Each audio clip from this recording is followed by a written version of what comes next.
সাইমাকে উদ্দেশ্য করে আমার বলার মতো এরকম কিছুই নাই ভাই, কারণ সাইমা যদি তার যেখানে নতুন ভাবে রিলেশন আছে সে যদি তাকে নিয়ে যদি শান্তিতে যদি থাকতে পারে তাহলে সে থাকবে, এটা তো যার যার ব্যক্তিগত ব্যাপার। আসসালামু আলাইকুম দর্শক, কেমন আছেন সব? আশা করি ভালো আছেন। দর্শক, ভিডিও প্রথমে একটি ভিডিও ফুটেজ দেখেছেন যেখানে নাকি মাওলানা ওমর ফারুক আজমি সাহেব তিনি নাকি একজন মেয়ের কথা বলেছে, সাইমা নামের মেয়ের কথা। সে সম্পর্কে কি কথা হয়েছে, কোন মেয়ের সাথে তার রিলেশন ছিল সে সম্পর্কে আজকে কিন্তু সম্পূর্ণ ভিডিওটি আপনাদেরকে দেখাবো। কিভাবে কি হয়েছে, তার জীবনের কত বছর কি করেছেন, এখন কেন বা এখানে এসেছেন। এছাড়া জায়েদ খান সম্পর্কে তিনি অনেক কথা বলেছেন, তিনি এখন নায়ক হতে চাচ্ছে, কোন নায়কের ছবি দেখেছেন কিনা দেখেননি সে সম্পর্কে কিন্তু আলোচনা তার মুখ থেকে শুনবো। তার আগে ছোট্ট একটা অনুরোধ, যারা আমাদের চ্যানেল নতুন আছেন অবশ্যই সাবস্ক্রাইব করে সাথে থাকা বেল আইকনটি বাজিয়ে দিবেন, আর যারা আমাদের ফেসবুক পেজ থেকে দেখছেন অবশ্যই ফলো দিয়ে সাথে থাকবেন। তাহলে চলুন দেখা সেই সম্পূর্ণ ভিডিও ফুটেজটি। পরে ইন্ডিয়াতে দাওড়া হাদিস মাস্টার্স করি প্রাইমারি আজমগড়ে। তো সেখানে করার পরে ওয়াজ তো ছাত্র জামানা থেকে করতাম, যখন কিনা লেখাপড়া কমপ্লিট হয়ে গেল তখন ইমামতিতে জব নিলাম, ইমামতি করলাম, তখন ওয়াজ টওয়াজের জগতে আসলাম। তখন তো ব্যাপক আকারে প্রচার প্রসার এবং মানুষ আসতো, ওয়াজ শুনতো, ভক্তবিন্দু চতুর্দিক থেকে ছড়ায়, তখন মানুষ অনেক সম্মান করতো। সাইমা যদি তার যেখানে নতুন ভাবে রিলেশন আছে সে যদি তাকে নিয়ে যদি শান্তিতে যদি থাকতে পারে তাহলে সে থাকবে। শাকিব খান, 2 নম্বর হলো জায়েদ খান। শাকিব খানের সিনেমা দেখেছেন আপনি? সিনেমা আসলে ওইরকমটা দেখা হয় না, কিন্তু সিম্পল।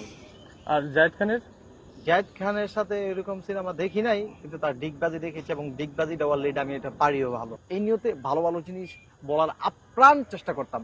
তো সেই ক্ষেত্রে আমার যেমন ইউটিউবে যদি সার্চ করে আপনার ওই ভিডিওগুলো দেখলে তারা অবাক হয়ে যাবে যে আসলে এটা সম্ভব কি করে, বুঝতে পেরেছেন? এই কারণে হয়তো একটু বেশি অবাক হবে, এটাই আর কিছু। আচ্ছা, আপনার উপর তো জানের যে হুমকি সেটাও তো হতে পারে, যে কেউ আপনাকে আক্রমণ করতে পারে। আসলে দেখেন, যে কেউ আক্রমণ করতে পারে এটাই স্বাভাবিক, তবে বিষয়টা হলো যার যার অবস্থান নিয়ে তাকে তাকে থাকা উচিত। কথা বুঝতে পেরেছি? আমি ওমর ফারুক আল আজমি এইরকম অবস্থানে এসেছি, এমনি আসি না, নিশ্চয়ই এটার পিছনে অনেক কারণ অবশ্যই। আচ্ছা, কি কি আছে। কারণ? সেই কারণগুলোই আমরা সেই এখন কারণগুলো আজকে আপনাকে বলবো না, সময় সংক্ষিপ্ততার কারণে। আপনি যদি চান তাহলে জাস্ট 1 মিনিট আরো কিছু জানতে পারেন, কিন্তু 1 মিনিটের পর আর কিছু ভাই বলা যাবে না। আমি বলি প্লিজ হ্যাঁ। একটা কথা বলে বলি, আপনি নাকি কারোর সাথে প্রেম করে ছেঁকা খেয়ে এখন এই মৌলানা থেকে নায়ক হচ্ছেন। আসলে এই ব্যাপারটা কি কতটুকু সত্য? আমরা কিন্তু অনেক কিছুই আপনার পিছন থেকে জানার চেষ্টা করেছি, ঘটনাটা একটু বলবেন? আসলে দেখেন, মানুষের জীবনে প্রেম ভালোবাসা আছে এবং থাকবে, এটাই স্বাভাবিক। তবে আমি কোনো মেয়ের প্রেমে কখনো পড়ি নাই। জাস্ট আর আমাকেও মেয়েরা মেসেজ দিতে বা কথা বলতে ভয় পাইতো।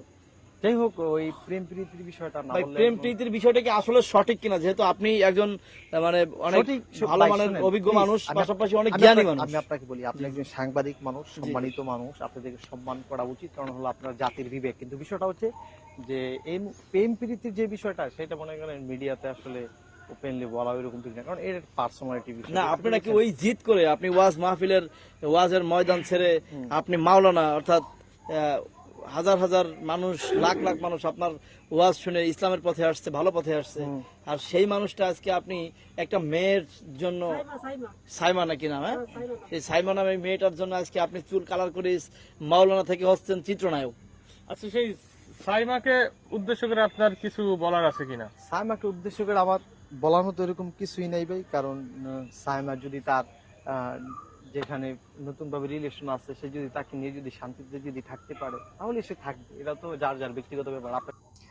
দর্শক, আপনারা যেমনটা দেখেছেন এখানে কিন্তু ওমর ফারুক আজমি সাহেব অলরেডি ক্লিয়ার করে দিয়েছেন তিনি কোনো টিকটক চালান না। তিনি বলতেছে তার মুখ থেকে, কিন্তু আমরা কিন্তু তার একটি টিকটক আইডি দেখেছি, তার নামে খোলা হয়েছে। হয়তো তিনি চালান না, অন্য কেউ তার নাম ব্যবহার করে টিকটক আইডিটি খুলেছে।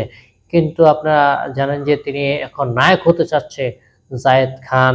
এছাড়াও আপনারা জানেন যে সাকিব খান যারা রয়েছে তাদেরকে কিন্তু অলরেডি তিনি জায়েদ খানের ডিগবাজি দেয় কিভাবে, তাও কিন্তু তিনি দেখেছেন, ডিগবাজি শিখা হয়ে গেছে তার। সেক্ষেত্রে কিন্তু যারা নাকি পরিচালক তারা যদি আগ্রহ হয়, তাকে যদি ভালো লাগে, অবশ্যই তাকে নেওয়ার জন্য তিনি কিন্তু বলতে চাচ্ছে, এটি তিনি চাচ্ছে তিনি নায়ক হবে সরাসরি। তিনি হতে চাচ্ছেন না টিকটকার, তিনি হবেন নায়ক। দর্শক, এই ছিল আজকে ভিডিও। আবার চলে আসবো যে কোনো সময় যে কোনো ভিডিও নিয়ে। আজকের মতো এখানে বিদায় নিচ্ছি। আল্লাহ হাফেজ।